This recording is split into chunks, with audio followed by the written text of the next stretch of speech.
এই যে সেই পদ্মায় গড়ায় মোহনা সুন্দর প্রকৃতি দেখেন। আমরা চলে আসছি এই পাশে পদ্মা আর এই পাশে মোহনা। এই যে আমার শ্বশুর, আমরা আজকে মিলে বেড়াতে আসছি এবং আমার শ্বশুর কিছু বলবে।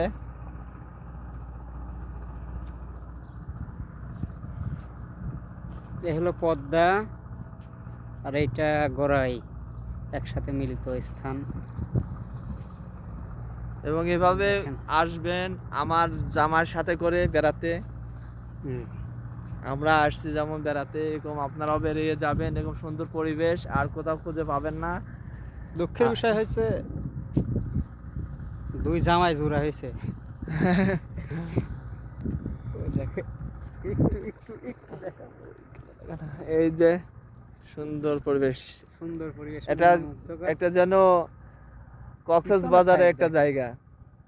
সুন্দর পরিবেশে এখানে দেখেন সবাই বেড়াতে আসছে এবং পিছনের আমরাও পর্বত কপতি। অনেক সুন্দর দেখেন, যেন এটা সমুদ্রর মতন পরিবেশ দেখা যাচ্ছে। আর ভিউ কি আসলে ফর ইউ, আপনারা আসবেন বেড়ায় যেমন এরকম জায়গা কুষ্টিয়া জেলা আর হয়তো কোথাও খুঁজে পাবেন কিনা মনে হয় না। এরকম পরিবেশ আসলে অনুমুগ্ধকর। আমরা যা ভাবি শহরে যে অনেক কিছু আছে তা নাই, শহরের থেকে ওইরকম বেড়ানোর জায়গা অনেক সুন্দর জায়গা আছে। আপনারা আসবেন এবং বেরিয়ে যাবেন। এই যে দেখেন পাশে অনেক নৌকাও চলছে, অনেক সুন্দর পরিবেশ। ওই পাশে পদ্মা আর হচ্ছে রূপপুর দেখা যাচ্ছে, এই পাশে রূপপুর দেখা যাচ্ছে। দেখছেন ভিউটা কত সুন্দর আসছে আর কত সুন্দর জায়গা।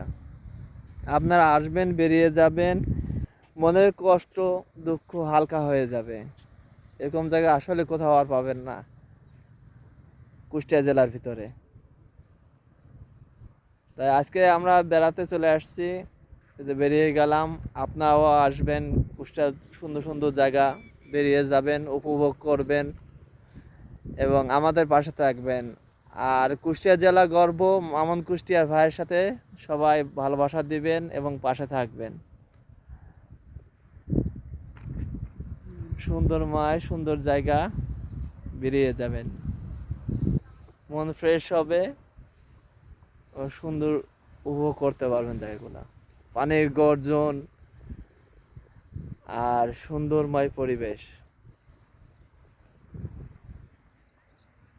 আমার শ্বশুর এখন অনুভব ফিল নিচ্ছে, আপনারাও ফিল নেবেন এরকম আনন্দময় সুন্দর জায়গাটার। ভালোবাসা দিবেন, ভালোবাসা দিয়ে পাশে থাকবেন।